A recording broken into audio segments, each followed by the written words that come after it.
Yan. Okay, so dito naman tayo sa arts. Wait lang po. Ayan, arts. Ayan. So, ang arts naman natin ay from Unit 2 pa rin. So, dito na po tayo sa Lesson 3, Discovering Mother Nature in Architectural Designs. So, pag kinlik nyo siya,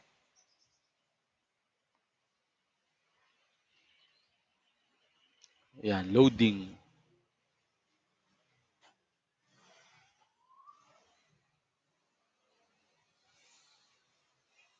Yan. So, pag kinlik nyo siya, ayan. So, ito yung makikita natin, ano. So, yan po ay matatagpuan from page 128. Ayan.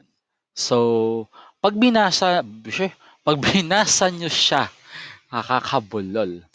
Ayan, pag binasa nyo siya, so, ang naka-indicate dito is more on parang Philippine festivals kasi natin ang naka-indicate. Ayan, kagaya niyan, ano. Marami kasi tayong as a small country, no, pagkaliit nating bansa, marami tayong festival na sineselebrate almost every now and then. Actually, ah, kada buwan yata marami, no? So, ang pinaka-highlight natin dito is yung tinatawag natin na Pahiyas Festival. Pamilyar ba kayo sa Pahiyas? Okay, ang Pahiyas Festival ay makikita natin or matatagpuan natin sa lugar ng Quezon, specifically sa Lukban. Ayan, ayan, andyan naman siya, no, naka-indicate siya. So, bali ang gagawin ninyo, individually, ay gagawa kayo nung tinatawag natin na, wait lang po.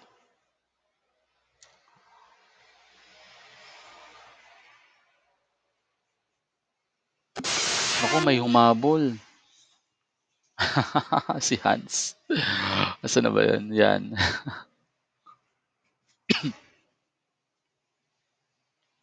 Okay, so ang materials muna, no, materials na kailangan natin. Kailangan ninyo.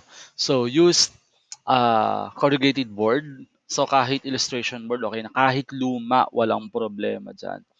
For the house, board for the house facade, recycled pieces of colored paper to use for the decorations of the house facade, white glue, pwede rin naman paste kung wala talaga.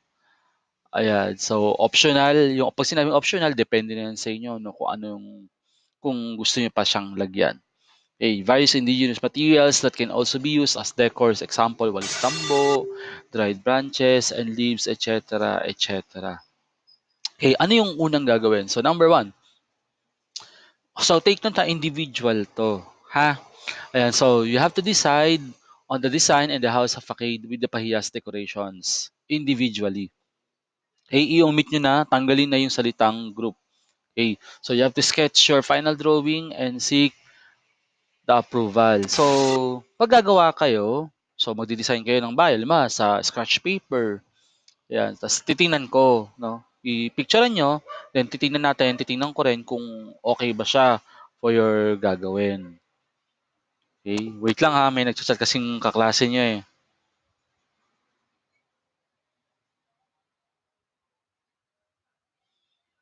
Okay, so after that, yan. So, nakapag-sketch na kayo, nakagawa na kayo ng bahay nyo, yung sample.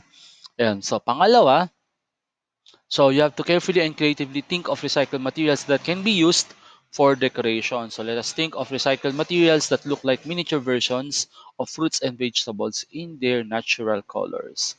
So, kahit hindi nyo na ipacheck sa akin, importante kasi yung layout design. Okay, so yun yung number three. The number three, construct the house facade using use corrugated board of illustration board. Yan. So, kumbaga, parang gagawa kayo ng miniature na bahay na naka-decorate ng pahiyas. Okay? So, hanap tayo dito. Yeah. Kasi yung sample natin dyan, actually okay na yun yung sample natin dyan, no? So, hanap pa tayo ng mas okay na, no? Wag lang sana ako abutin na, yan, pahiyas, decoration.